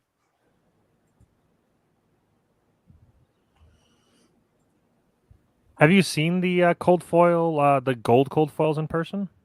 I have, yeah, yep. How good? Yep. How good they look really good on camera. Yeah, they look great, especially some cards, pop more than others. But yeah, they look really good. I guess my favorite thing about the cold foiling technology is it's basically immune to warping. Yes, I love so that. I think technically that's the best thing about cold foils, because with a rainbow foil, Flesh and Blood rainbow foil, especially this set, my background in the camera right now, my green screen, that's Everfest. That set was so terrible for curling. So the reason why rainbow foils, and I guess you just call them regular foils in Magic, but the reason why they curl so much is because it's 2 layers. So you've got the layer of plastic or foiling over the cardboard layer. So obviously when there's humidity, when one layer shrinks, it curls because it's pulling the outer layer over the top because it's shrinking in size. Whereas cold foils don't do that, because cold foils are a stamp. It's not a layer of foiling over the. Yeah, it's not a layer of foiling. It's not a separate layer. It's a stamp on top of the card where only certain parts of the card are foiled. So it prevents curling. And they must do that like specifically for each card then.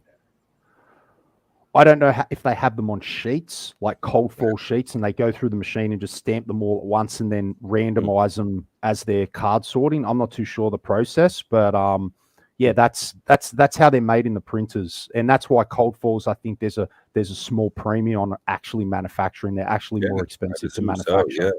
Yeah. So since you don't like variants of cards, do you like cold foils? Yeah, well, you just like here nor there. Like, sure, if I open one, I like it because I've just opened an expensive card, right? Like, I'm but I won't go seeking cold foils. I won't go seeking cold foils to play with and go like, oh, I want to make a deck and I want to completely trick it out. Yeah, rarely am I like that. I do like collecting odd cards. Like, I'm not an aggressive collector, but sometimes I like collecting. Like, I collect a lot of the cold foil weapons in Flesh and Blood, which essentially in Flesh and Blood, weapons are tokens, so they're essentially free. Like, they have no rarity. But they use the weapons as promos, and they print them as either like maybe rainbow foil or cold foil. So I don't mind like acquiring the cold foil weapons because I just think it's neat. Like, one of the things I collected in Magic from 2013 to 2019 was just promo cards. I loved, especially a lot of the old promo cards. I like collecting them. Did I ever play with them? No, I just thought they were cool things to collect. Interesting. You know about the Magic? They made their own version of cold foils. No, is that etch foiling? They call it? The etched. In my opinion, that's the closest thing that Magic's done, and I think that it was inspired by cold foils. Was the etched foilings? And I actually really like the etched foilings. They are not immune to warping, but they warp significantly less, and most of them are straight. Yeah, I wouldn't say cold foils are 100% immune, but it's very negligible. They're so resistant to curling. A lot better. Yeah, no. But how many versions of foils are in Magic? So you have regular foil, etch foil. There's a new one that they just came out with, a halo foil, which actually looks really good. There's textured foil, oil slick foil, rainbow foil, rainbow. What else you got? Special foiling on things like the Mythic Edition that are their own unique version of. I would say there's at least 20 different versions of foiling, and they keep coming. There was the new one for Warhammer. What was that one called? I don't remember what that Halo was called. Surge foil. Surge foil. That's right. Yeah, there you go. Surge. What's a surge? Don't forget. Foil? Don't forget. You also have the one from Pawbo. You have to look the, up the ones Warhammer with the little 40K Phyrexian symbols. collectors pre-constructed commander decks. They only came. The search foils only came in those. But it's what very the specific part? Step and complete Step and foils. Complete. Yeah, You yeah. had the galaxy foils in Infinity. The Step and Complete foils are so stupid. I think they might look better in person, but they basically took the set symbol or the Phyrexian symbol and they like watermarked it in the foiling behind the card. So like if you like when you turn the card, you just see like 100 different Phyrexian symbols splintered all over the card. I don't know. Maybe in person it looks better, but from pictures it looks annoying. What's your opinion on Secret Lair? I know it's been out for like many years now, actually. But what's your opinions on that? You're addressing. That depends on who you're addressing there, Paul. I'd like to hear all your opinion. Like, yeah, I'm interested. I think it's terrible. I think they should stop reprinting. They're killing it. They're absolutely destroying Magic, and that's just one more way. So I'm going to go through the quick list because you're probably not aware of all the ways that they've been reprinting. So Secret Lair is basically all reprints. That's just one way, just completely out of any kind of cycle, just whenever the F they feel like printing Secret Lairs. That's one way. They reprint in the Commander Precon decks. There are reprints. They reprint box toppers. They've had 3 reprint sets, basically. If you actually 4. I don't even know how you're going to do it. So, like, it's starting in Strixhaven. They added the Mystical Archives, which are an attachment to a standard set, which they did in Strixhaven, Brothers War, and March of the Machine, where they have at least 50 to 75 reprints that you can't play in standard, but they're in standard boxes that are like this extra attachment into the set that you might open in one of them. You have the straight up reprint remastered sets, including Dominating Remastered, which came out this year, and Time Spiral Remastered last year. You have the master sets, which are reprint sets, which we've had 2 in the last 2 years. You have the list. Yeah, I was getting there, Richie. The list, which is a additional card that are now in set boxes, which weren't a thing before you left. It's a different. So you have regular draft boxes, you have set boxes, and collector boxes. It's a different type of SKU that you have a chance in. Well, it's 1 in 4 packs. You get a reprint card. Now it could be a garbage reprint 1 cent common, or it could be $100 card. So the reprints are just absolutely out of control. That's my rant. Done. Pass the mic. I'll have a Halo foil if you're interested. I don't know if it'll pick it up on camera, but you see how it has like the swirls on the foiling? Yeah, I can see that. Okay. Yeah, that's the new Halo foil. Yeah, it's got swooshes. Stop looking at my face. There you go. Yeah, it does look like a Pokemon card. Yeah. That's the new Halo. He asked how you felt about he asked how you felt about Secret Lairs. It's nice and straight. How I think personally, for Secret Lairs, I like the addition of variants in artwork. I as just an enthusiast, I like that. I'm gonna proxy up some decks, probably the couple of real decks I have. It's nice to snag one of those if, the art kind of jumps out to me. It's a re-theming a lot of the times. It is definitely just a way to sell you more product. And it's their first way to do direct consumer. So it's directly from Wizards' website to the buyer, which is very different for their model. They're skipping around all of stores. LGSs don't have access to it, except the same way that we do as buyers. I would like if it didn't exist, but it does, and they're certainly not going to stop doing it. So I am just thinking of the silver linings for me personally. I like checking on the site every once in a while. There's they call it a festival in a box. So it's a couple of different sets all put together, and it's usually on like a deal somehow. But otherwise, I don't really care for it. Most of the artwork is not for me, but a lot of Magic cards just aren't for me in general as well. There are a number of sets where I just don't care for it whatsoever. The Innistrad sets that just recently came up, Midnight Hunt and Crimson Vow, I don't really care for werewolves or vampires. So the whole thing was kind of a wash for me. And then they redid them in black and white in the double feature, which was just another reprint set.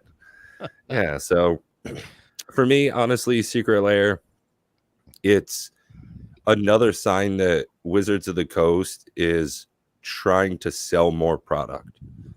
I understand that. I get that they're a company. They gotta foot the bill. They have, Here's the thing, though, hundreds and of where people. I take exception to that is it's fine to sell more product, but how about you do it through innovation rather than draining the value that people have put faith in your product for 30 years collecting them, and then suddenly you go, "Oh, just kidding. We're just going to reprint them till they ain't worth shit." That is a terrible bad faith move for collectors and investors that have been following them and supporting them and built the brand so they could do this. But it's a very much a betrayal of people that have been collecting. It is a betrayal of people that have been investing in it. And here's the thing. You burn somebody and they leave, they don't come back. It's going to leave a bad taste in way too many people's mouths. Better to have the Timmys, no offense, Timmy, wanting cards that they can't afford to have, go get a second job at Burger King, rather than, turning off the market that is dropping huge amounts of money. And we're seeing that. The people that are in the audience, I know there are a lot of people that follow, like, people selling their entire collections, like you did in 2021, you said, to 2022. That's happening far more rapidly now. That people are just like, oh, I better cash out. Even when you can watch it in box openings. If you watch box openings, I personally have. They're like, sold it. Hey, I just opened this $100 card. Collection. I'm selling it tomorrow, so it doesn't become a $10 card. Like that. And it's funny, Bob, you mentioned that. I specifically had the experience where I went down to an LGS and I traded in a bunch of my Magic collection for Flesh and Blood products, because I knew that with the new reprint set coming up, the cards I had for Magic the Gathering were just going to lose monetary value. And I see them as play pieces. That's why they're important and or valuable to me, is I see them as something I can turn sideways and it does a thing. That's the function of it. And with the acceptability of proxies in my pod, my play group, I see a card value at 38 cents. That's what it cost me if I want to buy one. Whereas when I trade it in, hey, that's a $30 card. Cool. I'll take 2 blitz decks and hey, let me get a handful of those booster packs too. That to me was a better buy. What do you, Matt, speaking of good buys, do you think Secret Lair to you is one? Is that something that you want to engage with? There are some Secret Lairs that are really cool. I've purchased a few Secret Lairs. I'm actually holding in my hand one of the Secret Lairs that I bought. So this was the Atraxa Praetor's Voice, and this is the that Gilded does foiling. look phenomenal. Yeah, the Gilded foils. This came with 4 of them. Foil. I got 2 of those. 2 of those Secret Lairs. One to open to have myself, because I actually do play an Atraxa deck. Funny enough, I don't actually use this because I have a NPC version that I use. But this one looks really, really good. And it can only be, I'm fairly certain this version can only be gotten from the Secret Lair. I don't know that if it's actually still worth more money than I spent. But that's really not the intention. Maybe 10, 15 years down the road, it will be. But either way, Secret Lairs themselves, I think they're doing too many. It used to be a thing where it was like a secret, and it actually was like you have to keep an eye on their website, and they didn't advertise it anywhere, and it was just fun secret. Like, ooh, got this really cool secret card. It's no longer a secret, so calling it a Secret Lair is just kind of stupid nowadays. I don't know how much they actually hurt or hindered the value of cards. I haven't paid attention to, like, when a Secret Lair came out, did a card plummet in price and did it stay low? I don't know how much it actually affects the value of previous cards. But what I can say is that there are some Secret Lairs that look really, really good. And for instance, the one Atraxa. Also, they had a Secret Lair where it was celebrating 30 years of Magic, where you got a pack of cards for every year of the every year of celebration. So from each year, they picked like a card from the year that represented that year. It was called the Magic 30 Countdown, and that was a Secret Lair. I think those kind of Secret Lairs are awesome. When I was opening my 30 packs, I bought one for seals to keep and one to open. And when I was opening them, I was excited. I'm like, this is pretty cool. Like, what's in them, but the card could either be foil or it couldn't be. But or won't be. But the biggest problem that I have with those is that those cards, like everything else, the foils, they are so warped. They are one of the most warped cards I own. Like it's ridiculous. Like it's.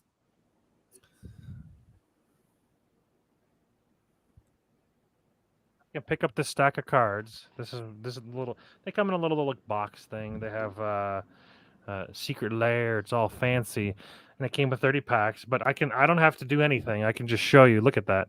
Where are the foils? There is a massive gap there, and it's just. Louise. Luckily, the Chrome Mox that I had wasn't foil. It sucks because I like foils. I like bling. I like fancy things. I didn't really get anything that was like too crazy that was foiled.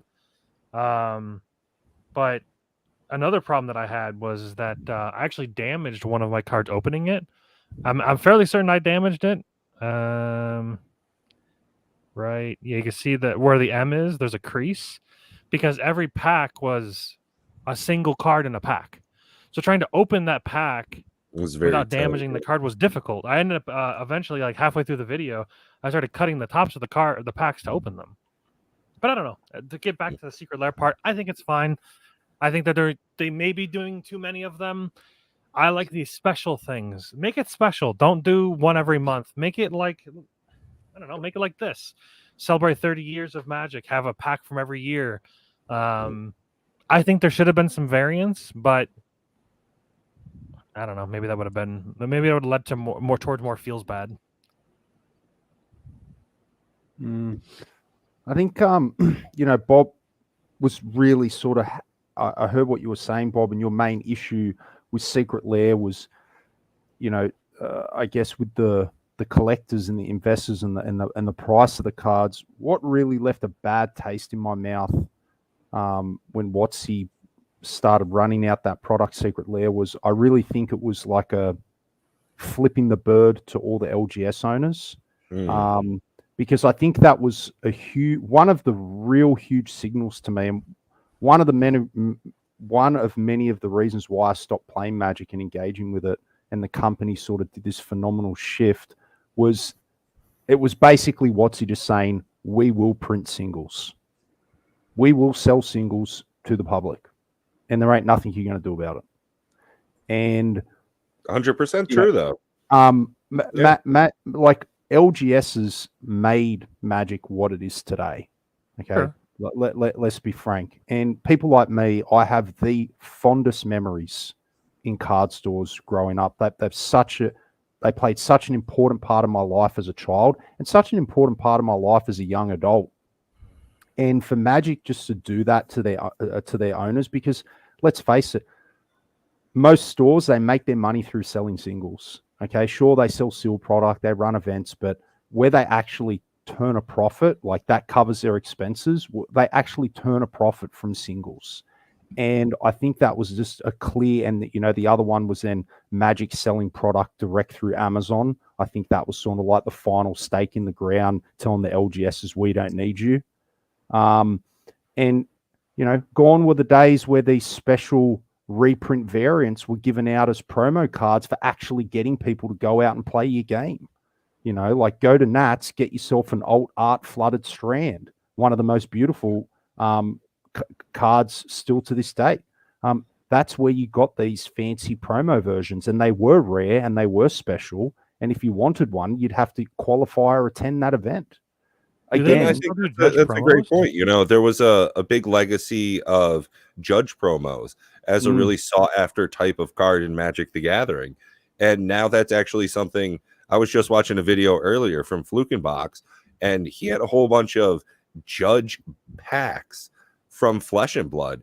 So I really like that they are rewarding not just players, but also the people who are helping organize the events. And that's a huge thing, is that organized play OP has got such a large audience to it now, and that you get worthwhile awards for attending and doing well, and that's an entire scene. And that's just something gone from Magic the Gathering. And that's an interesting balance, is that it's not Magic the Gathering is tailored more and more towards the casual audience. And Flesh and Blood, on the opposite side, is got a specific setup for the very skilled and enthused players, the people who want to do more and more, that want to go further, take it to the next and next level. Yeah, there's certainly CEDH, but that's not something that you can win thousands of dollars at. That you're going to fly out to another country to an event and do the best you can versus dozens of other people that have trained for months, spend hours on Talishar, working on decks. And speaking of that, Paul, what's your thought on Talishar, with Flesh and Blood specifically being made to play in the Flesh and Blood? Do you think the digitization and modernization of some card games, is that a good thing for Fab? Oh God, where do I start? Well, if you have watched any much, I don't know how much of your stuff you've watched. I have a real love-hate relationship with Talishar, and I'm quite friendly with the developers of Talishar. So just to give you audience understand here, because I don't know how au fait they are with these things, but Talishar is a web-based client, fan-made, where you can hop on it and you can play Flesh and Blood for $0. Okay, completely free. You import your deck lists. You hop into just an open queue. You either create a game or you join a game that someone's created and they're waiting. There's no bells and whistles. There's no tournaments on there. There's no prizes. There's no rankings. There's no nothing. It's just a bare bones Moto-esque type way to play Flesh and Blood. It's all fan-made, fan-managed. Now, LSS, the publishers of Flesh and Blood, have neither endorsed it or condemned it. Right, so it's a bit of a gray area. Now, I've supported it. Okay, I was a Patreon very early on when Talishar first came out, and I do think it does add some net benefit to the overall game, whereby people can try new decks before they buy. I can send the link to a lot of friends, and they can try Flesh and Blood for the first time. It gives people an opportunity that don't live near LGSs, that might live remotely, to actually play the game.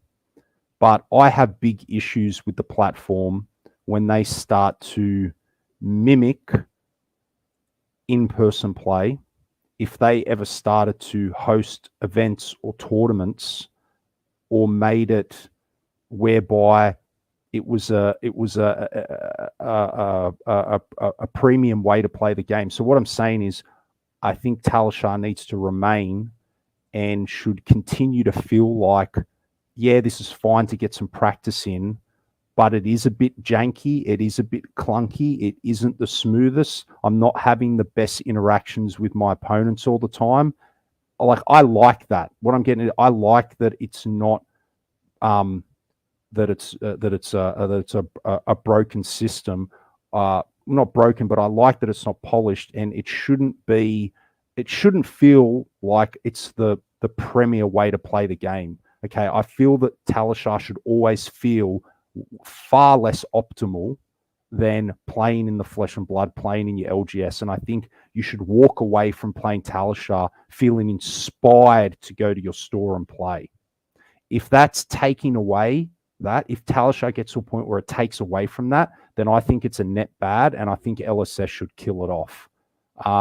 So yeah, I'm really on a fine line with Talishar, whether I think it's positive or whether I think it's negative. Out of curiosity, how often do you go into your local store and play? Typically, I'll play 2 evenings a week. Sometimes more, sometimes less. It depends on what tournaments, like larger tournaments, are happening on the weekend. So if I know that there's a large tournament happening on a Saturday, then I'm not going to go play on a Friday night, because I have a family, I have kids, I've got to keep the balance. Like, if you have to keep the balance. I've got to keep my wife happy. Like, I can't, just do, like, because quite honestly, I could play cards every day of the week. I love it so much, right? I could easily go to different stores and play every night of the week, and I'd be very content. But I do have to show a bit of self-restraint, and I've got to work it around my family and my kids. But I generally like to play out and about in stores at least once or twice a week. I can't even remember the last time I went into my local game store and actually played a game with a random person. It's been Oh man, I love it. So as much as I love playing wow. Commander Raids, the PvE format that we created together here, I am a big fan of going down to my LGS, kind of just shooting the shit and showing off some of the proxy decks I've made. I'm a huge fan of just kind of, yep. I still like the in-person play and meeting random people with decks I've just never encountered before. And I find a specific point of interest in it with the decks I have now at this point. They're kind of tuned towards Commander Raids. So going down and playing in person with random people that have, you know, some pretty spicy stuff, it's a cool time going down and just seeing the variance in deck building that people are doing. I'm a real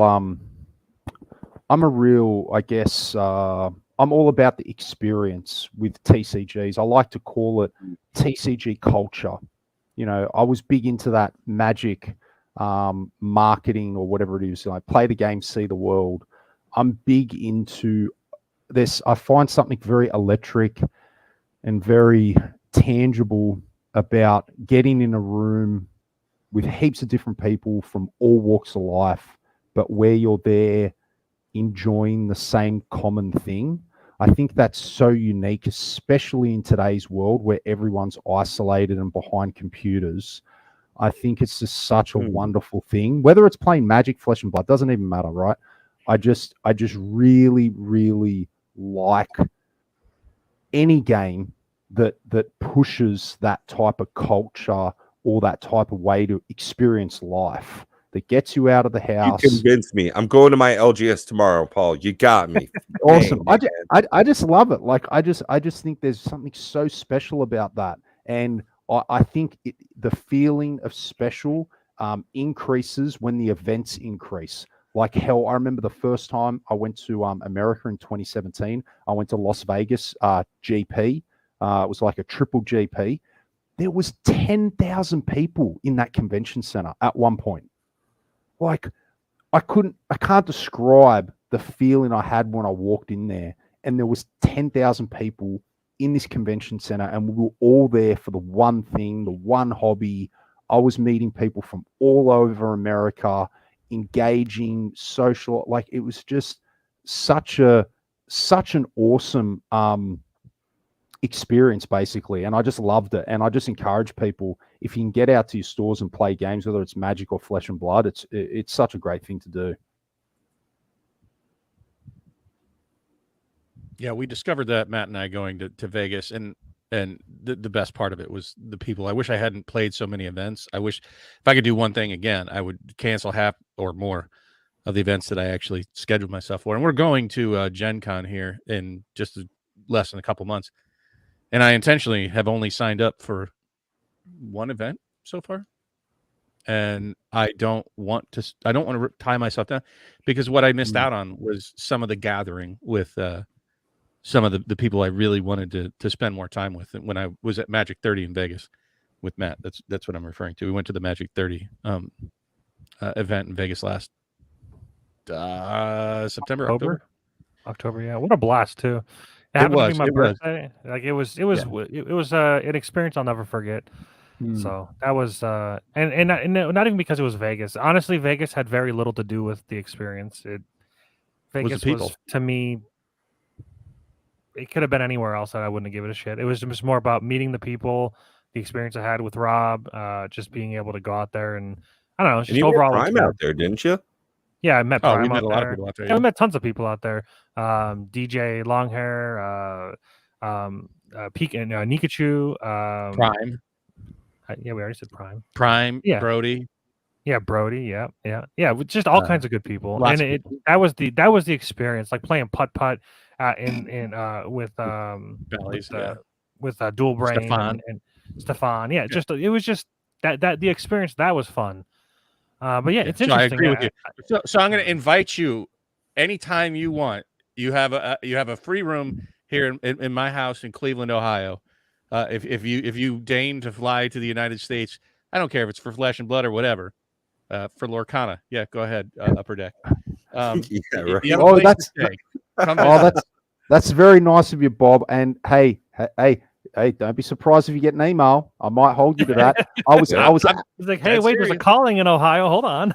I was in America only 6-8 weeks ago. I was in Baltimore for the Flesh and Blood Pro Tour 3.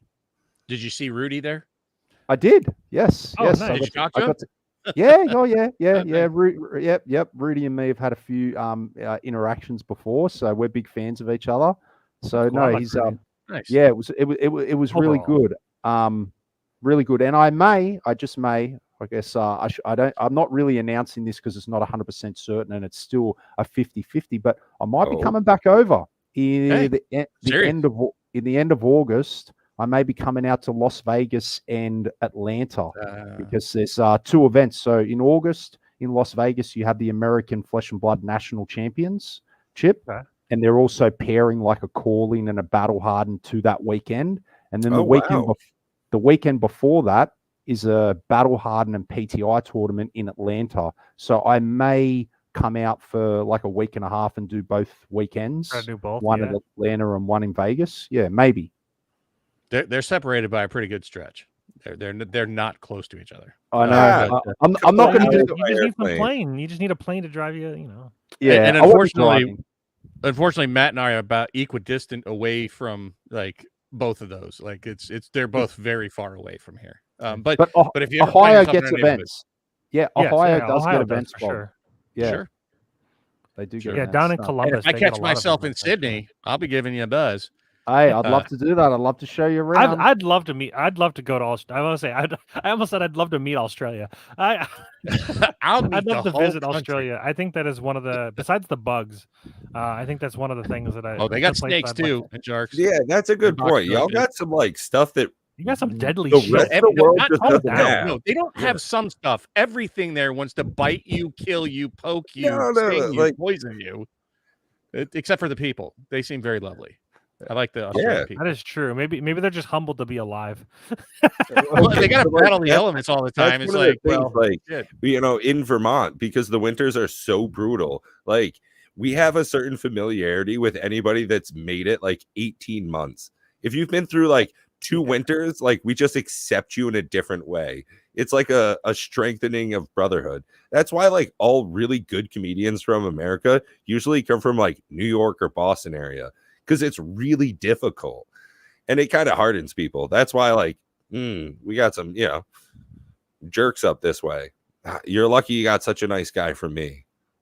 Well, no, thanks, like I said, it's been a pleasure meeting you, and you're welcome at my house anytime if you come out this way. Hey, that's awesome. Well, you never know. Maybe I might see you guys down under. Just dodge those snakes and spiders, and I'm sure I can get you home in one piece. It's the plane flight. Like I've flown across the Pacific 4 times, and oh boy, that's brutal. You're a brave man getting on a plane again. Listen, last time I went to Vietnam, it was 16, 18 hours of flying. It's not bad. You just got to make sure you're really tired before you get on the airplane. You stay up for like a day and a half, drink all the Red Bulls and Monsters you can handle, and then you just pass out on the airplane. You just log up and next to a window, you're fine. There's one thing I really learned about before the Vegas event, and I just could not get to sleep on the plane. That's not even child's play, dude. That's like a thimble in a swimming pool. But I did learn by getting on the plane going across the Pacific one truth about the Pacific. It's big. I don't like water. That would be terrifying. Like ocean, big water. Don't worry about not it. Just You're water in an airplane. You don't have to think about the water. You're in a plane. You're fine. Yeah, if it hits the water, you're dead anyways. But the thing is, it's not true. Don't true. worry, nobody will ever find you. It's very, very, very big. Yeah, I'd be happy to die if the plane crashed. But what happens if you survive? That's the You're worst not part. going to. Yeah, Castaway was one of my favorite movies. I've seen Castaway. In movies, yeah, people don't survive those. Whether they survive the impact or the sharks, you won't. Anyways, no, it's just a long flight. It's so brutal. Honestly, Paul, if you're ever up in the Northeast, I'm not terribly far away from New York, so feel free to stop up this way. No, we'll do. Thanks for that, and thanks again for having me on. That was an absolute blast. tracking love me the down. conversation. Yeah, very Been great. pleasant and super knowledgeable. Glad I reached out, and I'm glad that we were able to make this happen. Thank you very much for stopping by this evening, or this Yeah. morning, as you would say. Yeah, I'm on cheers, your Jim. time. I say good Definitely. morning all the time. Yeah, well, Cheers. you guys have a good night and enjoy the rest of your weekend. Awesome. Hey, thank you everybody in chat for joining. Until next time, this has been Cardboard Conversations. We've Go been subscribe. here, Go check MTG, out the and you've Tall been Timmy. awesome. And check Go out check out Tall the Tall Timmy. Timmy Links and below. subscribe.